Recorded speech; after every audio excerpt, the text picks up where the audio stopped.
think it's happening. Hi, it's Delia. Thanks for clicking on.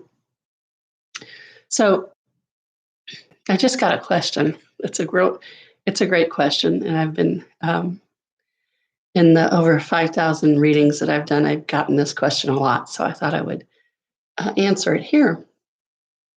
So, yet again, someone has a lot of stuff going on in their life, and at a crossroads, and in this case, there was middle to more degree of abuse in the past. Everything is fine now, but in early childhood, it was not. And the request was, how do I be less anxious? So it was about calming down, as is often the case. And calming down is like the go-to. It's like the easy version of forgiveness, right? It has really a lot of really great PR. And there's a lot to be said for calming down. And there's a lot to be said for not resisting what's going in the opposite direction of calming down. So what do I mean?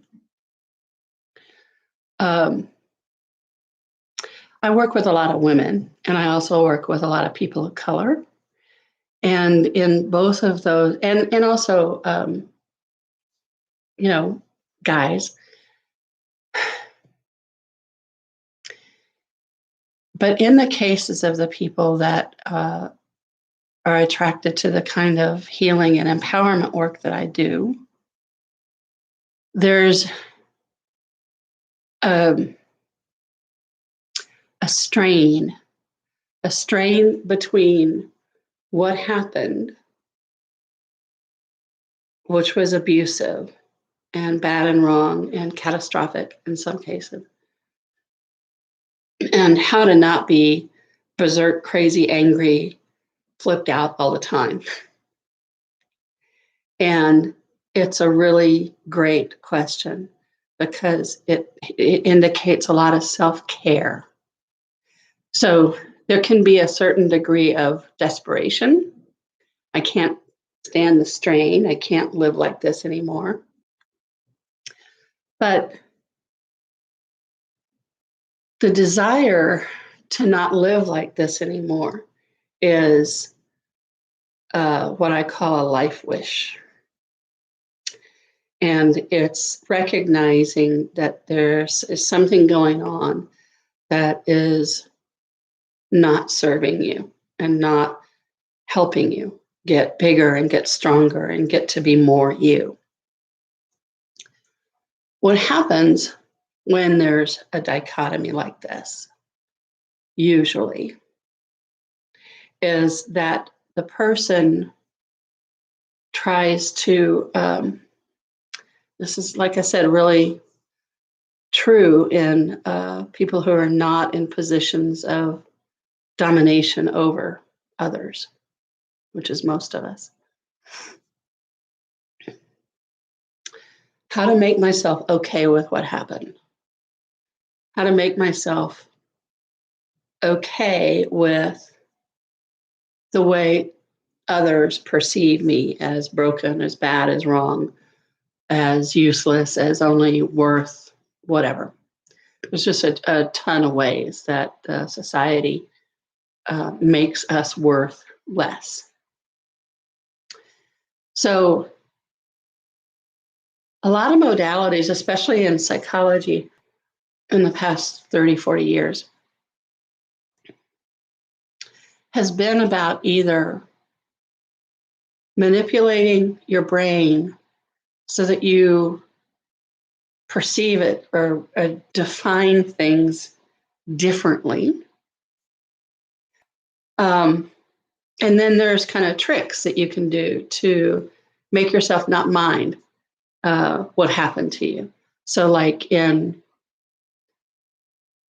here in the US since 9/11, what has been happening has been desensitizing training in every aspect of our lives. So all of the films, movies, a lot of the fiction, books, recreational reading, the talking heads, the 24-hour info news, entertainment news as profit center, which is entertainment. So pretty much everything in our society was re-geared towards war and brutalizing and revenge for 9/11 is perfectly fine, perfectly acceptable. And if you don't agree with that, then you're a terrorist. You're bad and wrong. So this is a projection onto you.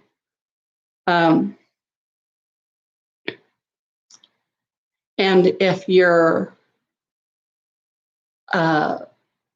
thinking that the people in the war-torn countries that we've been ripping apart and brutalizing and killing for sport and recreation and profit since 9/11, if you object to that, then you're the problem.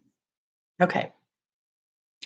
So you see, hopefully, how twisted that is and how it's making the victim, the citizenry of the Middle East, bad and wrong.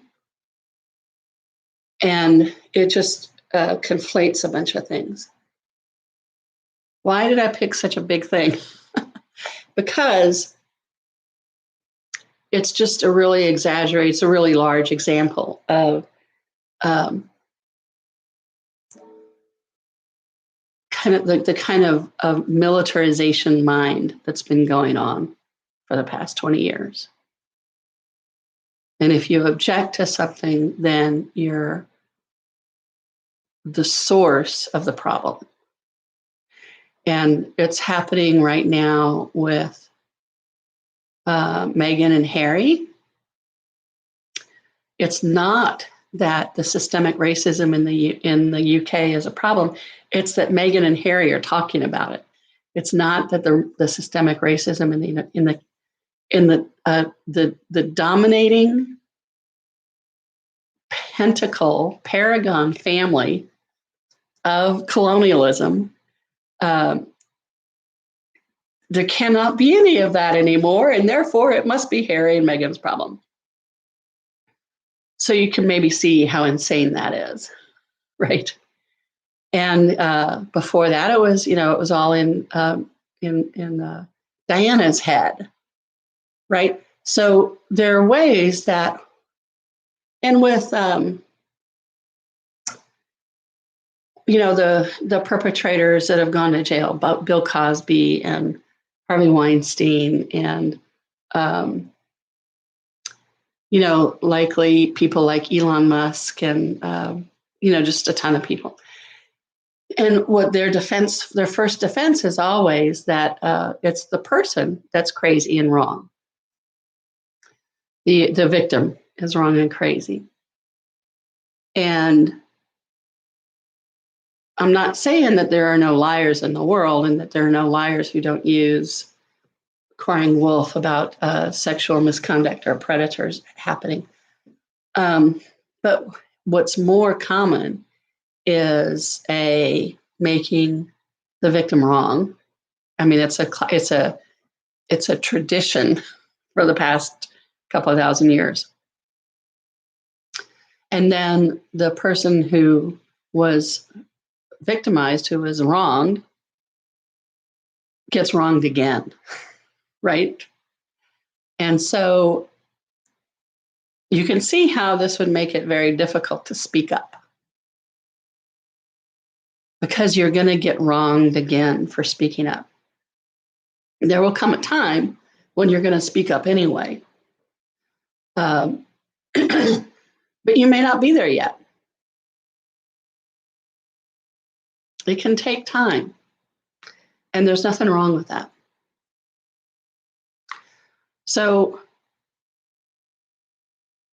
I've had various traumas in my life, and when I was in my mid-20s, I was at a party and some guys with guns came in and raped a couple of us that were there and stole some crap and left shooting. Luckily, nobody was wounded. But it took a long time. I mean, calming down was like the thing for me for a long time. Everybody told me to calm down, and I certainly told myself to calm down. And calming down was going to like save me somehow. And then years later,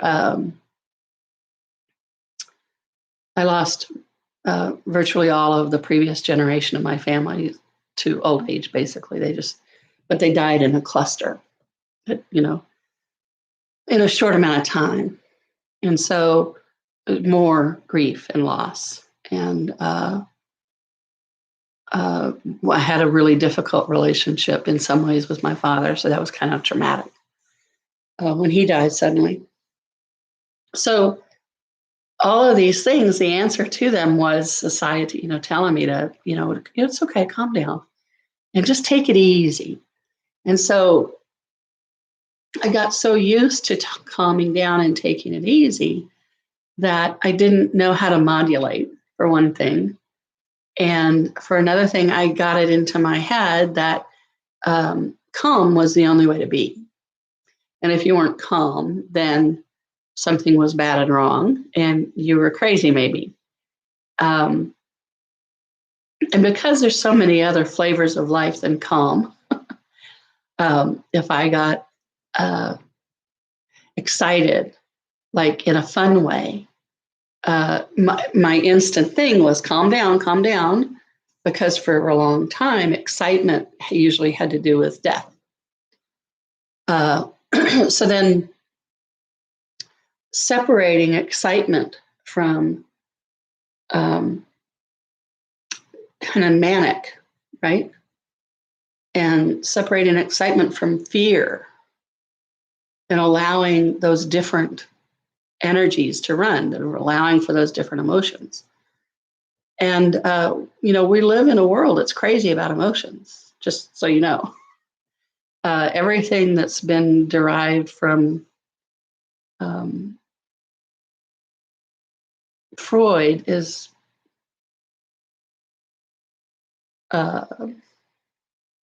kooky. And there's Carl Rogers was really great. He's not famous as like Freud and Carl Jung. So there's just a lot of fraught stuff in all of that. Granted, let me say right here, psychology and the pursuit of psychology and reading psychology saved my life more than once. But that was then, and what we have now is in psychology is very different, because now it's mostly behavioral modification.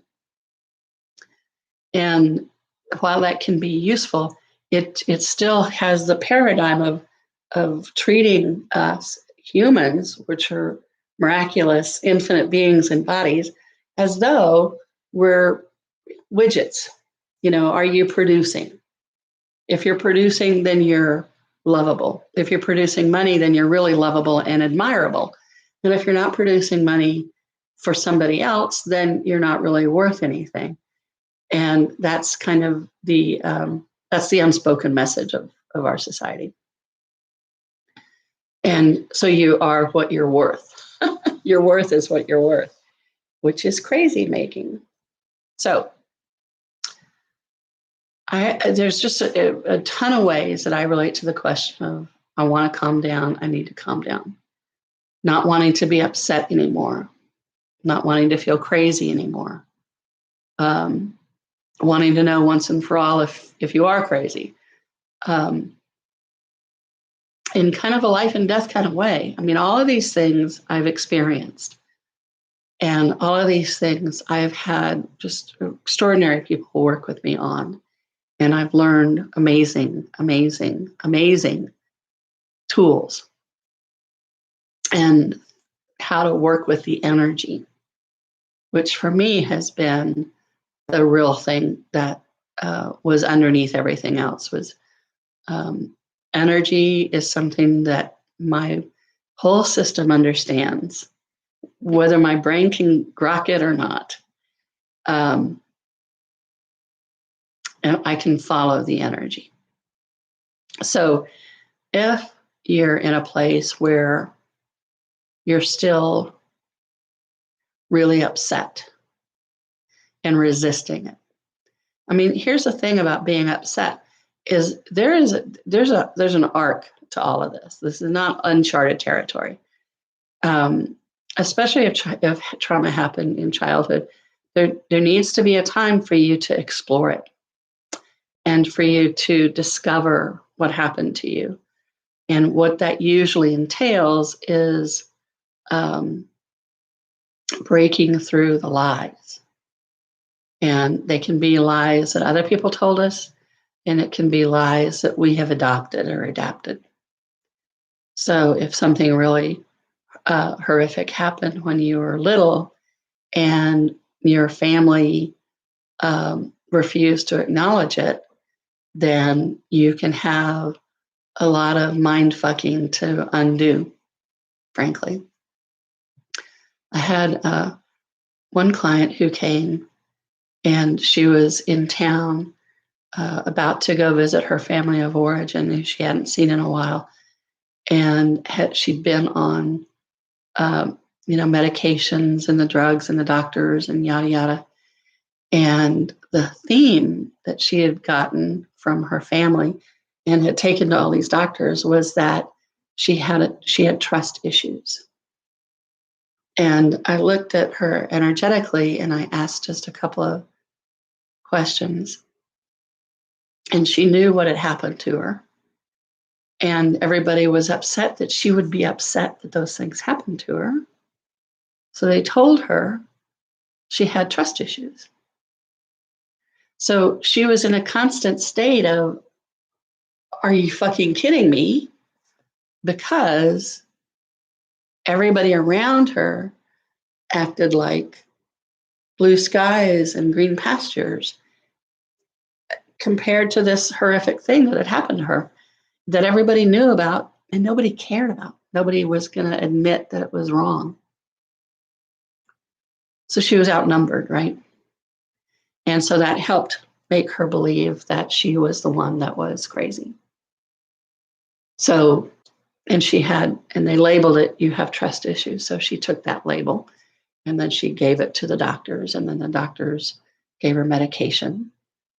And so in this session, she told me what had happened, and I said, you don't have trust issues. And she said, what? I said, no, those people abused your trust. They broke your trust, and you know not to trust them. You don't have trust issues. You have untrustworthy people in your life. And she was like, it was like the dawn was just breaking all of the crust and all of the bullshit and all of the mind fuck. And it was just breaking it away like it was concrete, and this brilliant light that was her just shone and melted everything away. And she was like, are you kidding me? I've spent the past 20 years believing I had she was just like, da, da, da, da, da, da, da, da. She was like, she couldn't believe. She like woke up. That's what she said. So this is like waking up out of the insanity. And she got up bright as a button, bright as a September morning, and full of her power and full of her certainty and full of her knowingness. And she wrote to me, she sent me an email like a month later and said that she made all these changes in her relationships and in her job and in her work, and that she was going out dancing every night, and that she was having dinner with friends all the time, And she knew who to trust and who not to trust. And having that knowingness and knowing that she could believe herself made all the difference. She said she felt like she'd finally woken up and had her own life. So the desire to calm down comes from many things. And there will come a time when you want to bust loose. And busting loose can be the funnest thing in the world when you're not running from anything. You're taking a stand for your greatness. You're standing in who you are. You're being on your side, and you're ready to thrive. And you're ready and willing to make whatever changes need to happen that you need to adapt and adopt, and action steps. And you will thrive like a mofo, and it will piss people off, and that will be fine. That will be absolutely fine when you're ready. So just be curious about your desire to calm down, and allow for the possibility that maybe calming down is not what you need, and maybe listening to what you're pissed about and allowing the wisdom to come through. Maybe that can make a huge difference in your life. So be engaged with the desire to calm down, and be curious about it, and allow for other possibilities, and allow that possibly the definitions that you're working with are not accurate, and something else is trying to come through, trying to get you to wake up, trying to bring you through and into your thriving power. All right, it's good to see you. Leave comments. Let me know what this does for you. Let me know your experience with this kind of thing. Happy to hear from you. Take care.